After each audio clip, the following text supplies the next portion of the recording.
présente, prof Filali, prof agrégé en SVT. Je suis chargé de vous donner un cours sur la génétique des populations pour les deuxièmes sciences maths A. Donc, je commence par la définition de la population.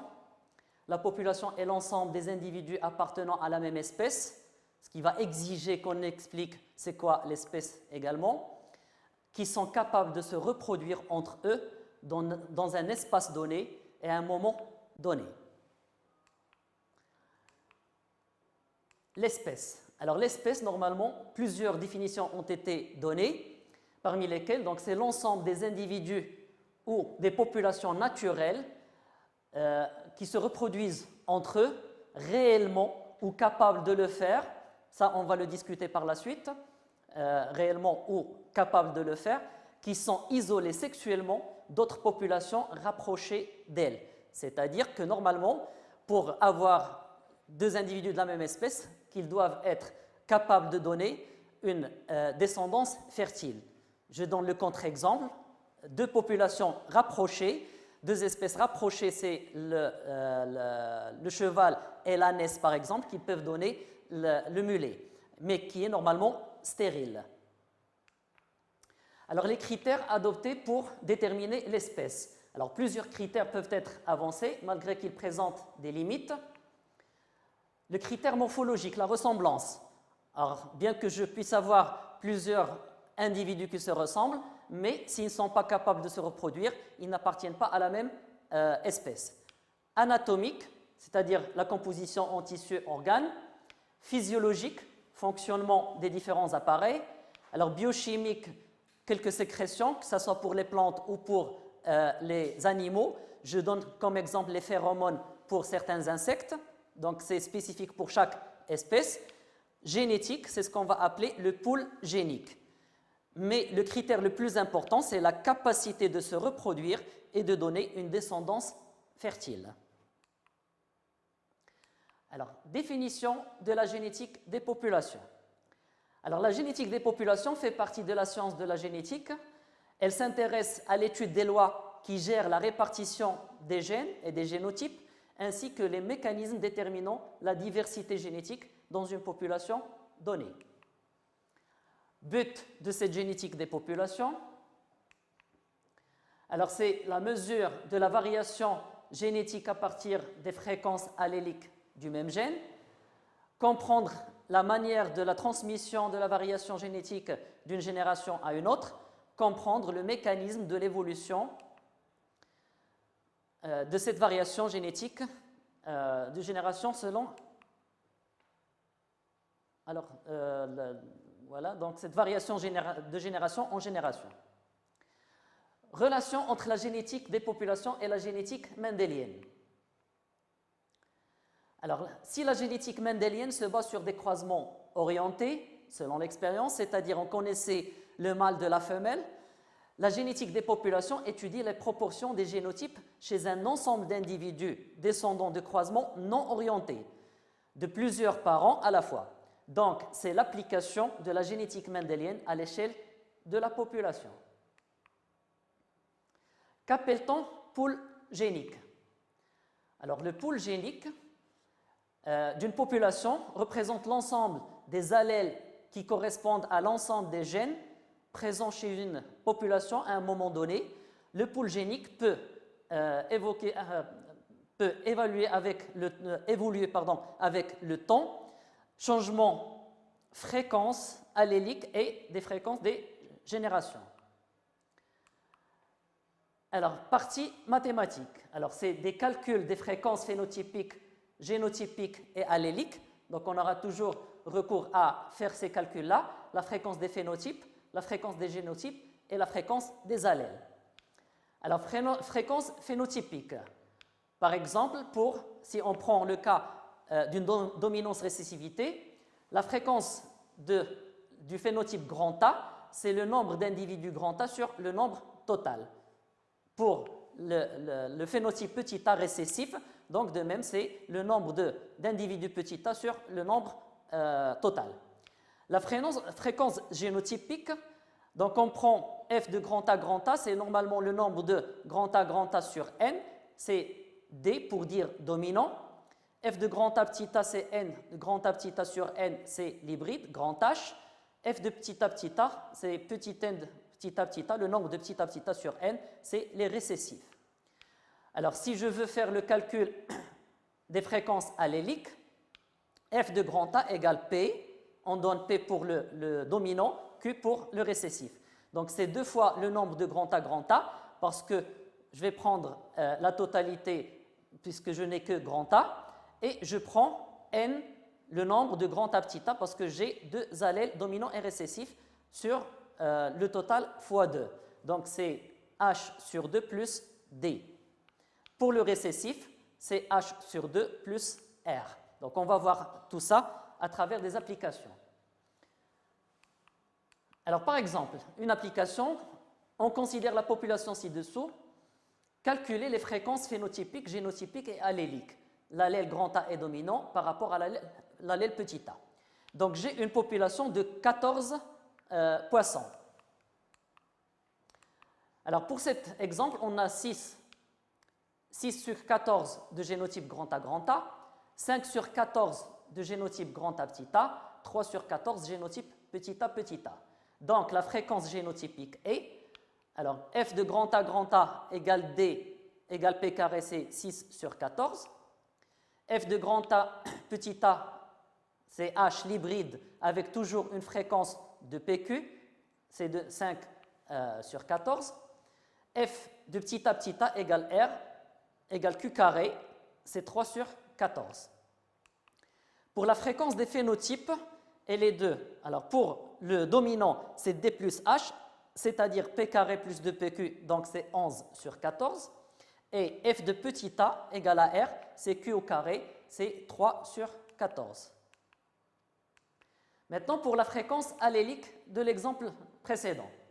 Donc, je vais appliquer la loi suivante. Comme on a dit, c'est D plus n demi H pour le dominant. C'est P carré plus 2PQ. Et donc, ça me donne, puisque P plus Q égale à 1, donc ça va donner P. De même pour la fréquence de l'allèle petit a, comme on peut le calculer en utilisant simplement la relation. Alors, P plus Q égale à 1, donc Q égale 1 moins P.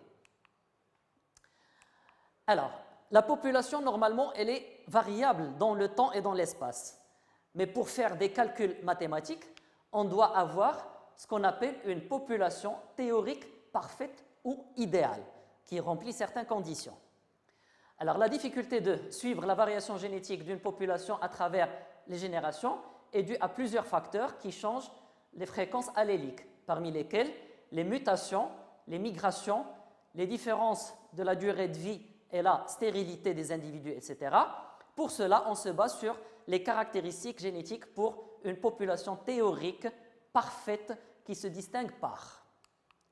Alors voilà les caractéristiques ou les conditions pour notre population théorique idéale. Population constituée d'êtres vivants diploïdes, alors 2N, ayant une reproduction sexuée, car la reproduction asexuée peut changer les fréquences alléliques, et génération non superposée, c'est-à-dire absence de croisement entre individus appartenant à des générations différentes. Comme exemple, comme vous connaissez, pour le back-cross, on peut croiser des individus avec les parents. Alors ici, pour la population théorique idéale, ça doit être de même génération. Deuxième condition, population indéfinie, c'est-à-dire un nombre élevé, et à croisement aléatoire, ce qu'on appelle l'apomexie. Il n'y a pas de choix du partenaire sexuel et les gamètes s'unissent par hasard. La population doit être fermée génétiquement, c'est-à-dire absence de migration. Tous les individus de la population ont la capacité de se reproduire et de donner une descendance viable, donc absence de sélection, ce qu'on va appeler sélection naturelle. Et en dernier lieu, absence de mutation et d'anomalie pendant la méiose lors de la production des gamètes. Et tout ça, on va l'expliquer lorsqu'on va aborder les facteurs de variation de la structure génétique de la population.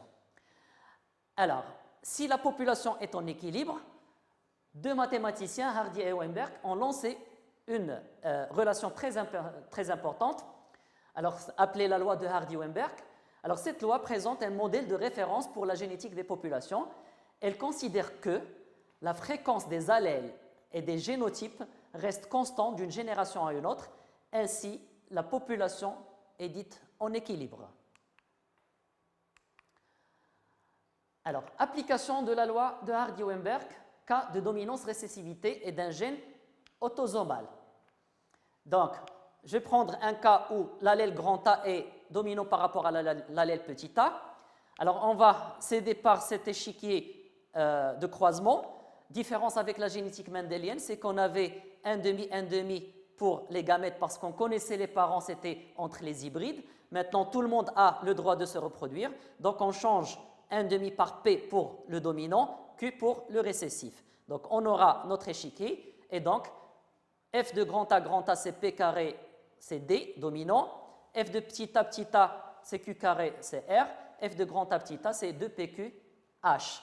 Pour les phénotypes, F de grand A, c'est P carré plus 2PQ, donc D plus H. F de petit a, c'est Q carré plus R.